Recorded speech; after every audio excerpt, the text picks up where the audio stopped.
Me and Derek both got a call to look at the customer's home to do a renovation to a bathroom or convert a bedroom into a bathroom.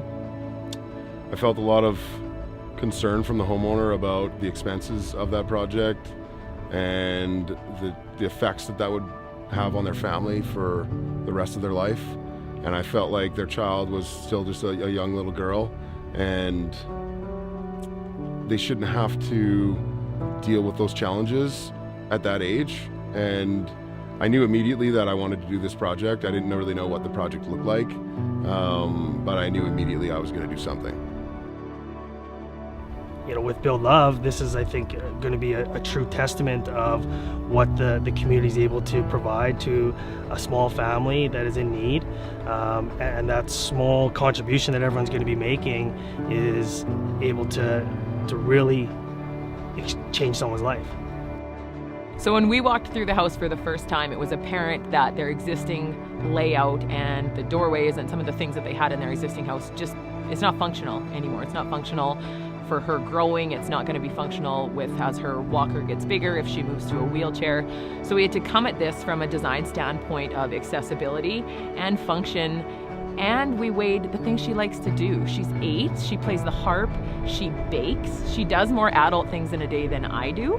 And so incorporating some of that into the design was a lot of fun. You know, I think growing up, my parents, and particularly my mom, definitely taught us to just do whatever is right, and always just try to go over and above for the people that you serve, regardless of monetary compensation. So it's almost just giving selflessly, and that's just been instilled, I think, between me and my brothers since a very young age.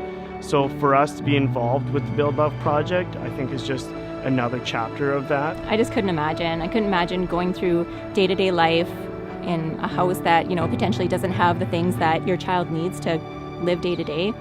There is a spirit of collaboration and generosity and enthusiasm in this city that is so much more tangible than other larger cities. And I've learned that when you are inspired by an idea or you're considering pursuing an opportunity, the innate response is, how can we support you?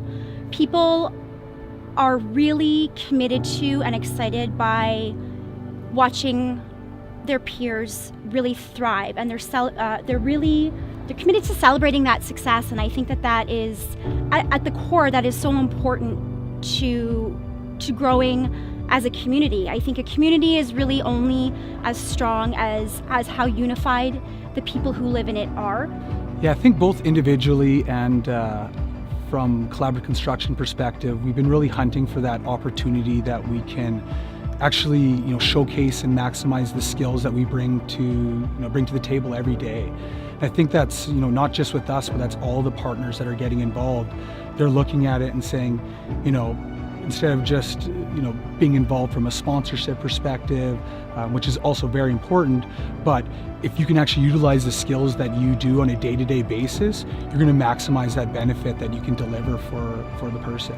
The biggest thing for me is being selfless, and to knowing that there's other people out there that might not have the same opportunities or have had the same start as them in life, and to be mindful of that.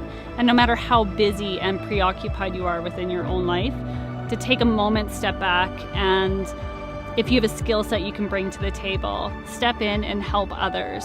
I feel like that's your sole purpose anyway, while you're here, is to bring a smile to someone's face and to help them and to make their life better. So that is my goal as a parent. And I would like to imagine that this opportunity for this family will just sort of continue that on, and they will then build love in their own way.